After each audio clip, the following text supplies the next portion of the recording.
So Joe Biden takes on Donald J. Trump's BFF, Russian President Vladimir Putin. Let's talk about that.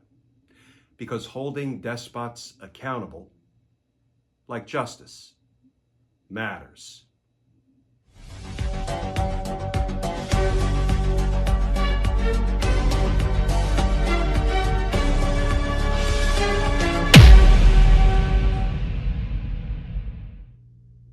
Hey all, Glenn Kirshner here.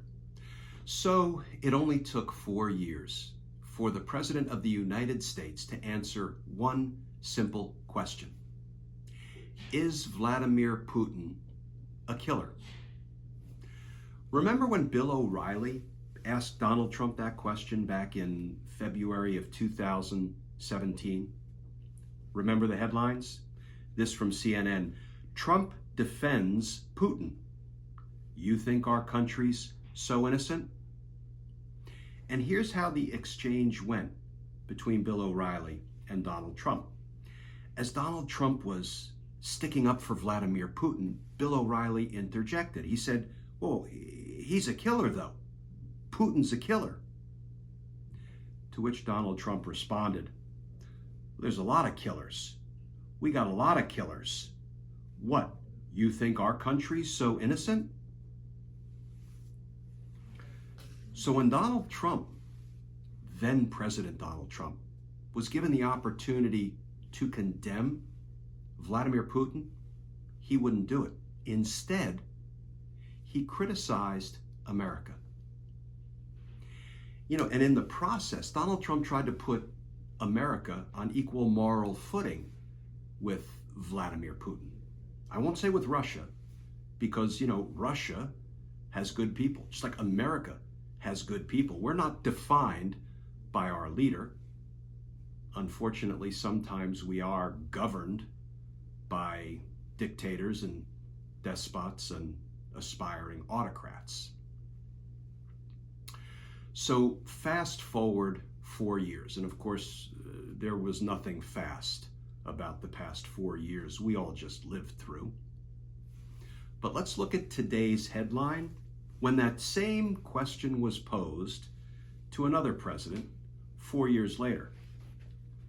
Headline from CNBC: Biden believes Putin is a killer. Vows Russian leader will pay a price for trying to help Trump win the election. And just a few of the highlights from that article. Quote, President Biden says he believes Russian leader Vladimir Putin is a killer with no soul. Biden vowed that President Putin will soon pay a price for interfering in the 2020 U.S. presidential election and trying to boost the re-election chances of Donald Trump. Folks, Donald Trump is the exact opposite of what a leader should be.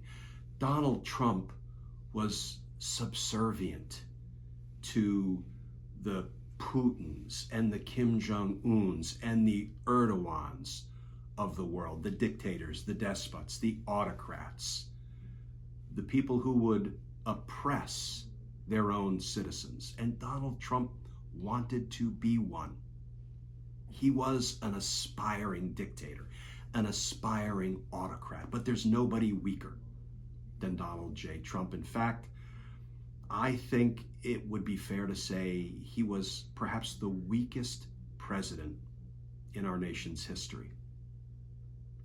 Because when asked to condemn Vladimir Putin, he refused to do so, and instead he criticized America. I am glad we have better days ahead.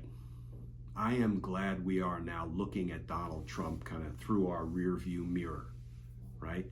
Just waiting for the day that we see his picture in an arrest photo, because we will see him held accountable for the many crimes he committed against the United States and against her people.